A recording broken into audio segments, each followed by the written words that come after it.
Hi boys and girls, it's time for your English lesson on Friday, and today we're going to have a go at writing our stories.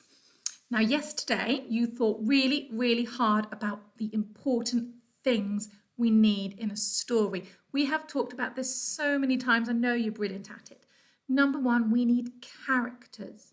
Number two, we need a setting, that's where the story happens.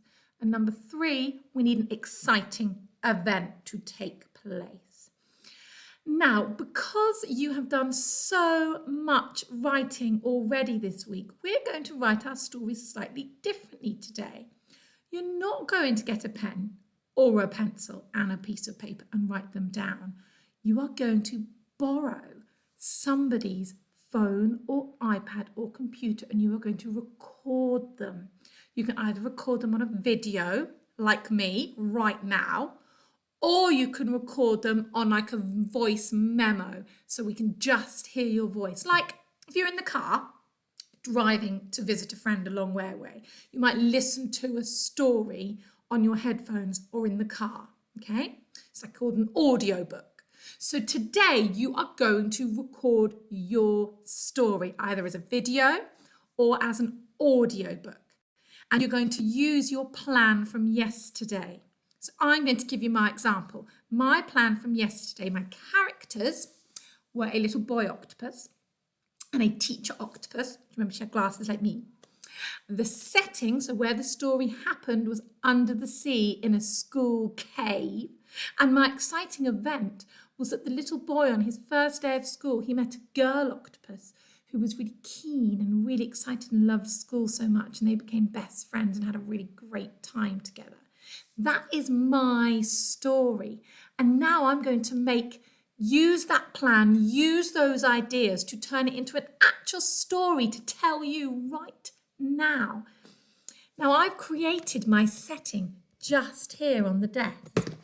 I've got my under the sea, my cave, and some characters. Here's my little boy octopus. So if you wanted to, you could create your setting as well and tell the story with characters on your setting. Or you can just tell it straight to the camera like I'm going to do. Are you ready? Are you sitting comfortably? Once upon a time, there was a little boy octopus called Otto. Otto the octopus. He woke up feeling a bit sick, feeling a bit nervous, and he didn't really know why. He couldn't remember. And then suddenly it popped into his mind. It was his first day of school. Oh, he was a bit worried. What if he didn't make any friends? What if he didn't meet anyone? What if he had nobody to play with? At breakfast time, he could hardly eat the shrimp his mummy gave him to eat. And his mummy and daddy said, there, it's okay, Otto. You know you will be fine. So they very carefully held his hand, actually all of his hands. Daddy held 4 and Mummy held 4, and they walked Otto to school. When Otto got to school, he met somebody straight away. He met his teacher. She was a really nice lady octopus, although she had rather strange pointy glasses on, but she was very nice and she made Otto feel very comfortable and very happy straight away. She took a couple of Otto's hands and led him into the classroom, which was in a cave. It was a cave classroom. And in went Otto and he looked around. There was only one seat left. So he scuttled with his little 8 legs over to the seat and sat down. He looked next to him and there was another octopus right next to him. Oh, he thought, I really hope this is a really nice octopus and we become friends. First of all, they had maths and they had to count in 2s, which was great for Otto because he had the right number of legs so he could count 2, 4, 6, 8, and he had a great time counting in 2s in maths.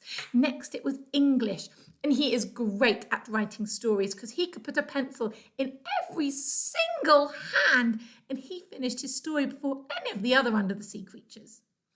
In the afternoon, it was time for PE. Otto was a bit worried about PE. He didn't know what he was going to do, but luckily it was a scuttling race. And of course, with all his legs, he could scuttle really, really speedily. And off he scuttled along the ocean bed. That's when he noticed the little girl octopus who he'd been sitting next to earlier was also scuttling along with him.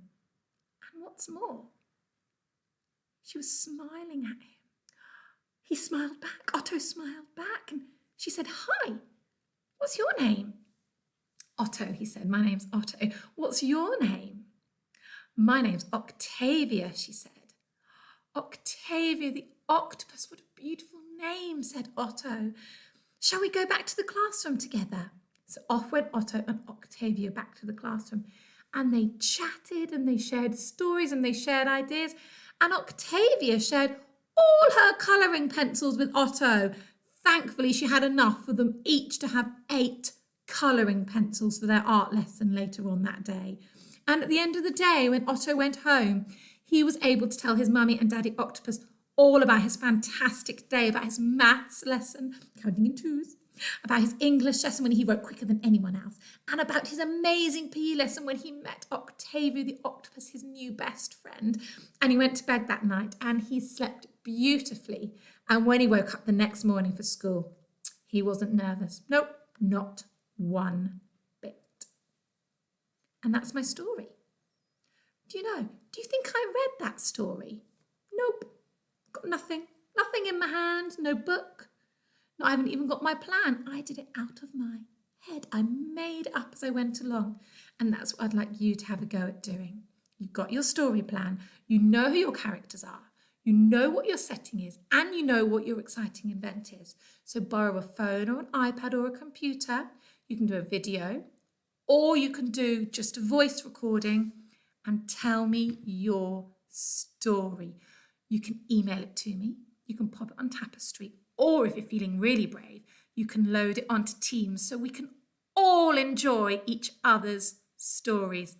I can't wait to hear them. Bye.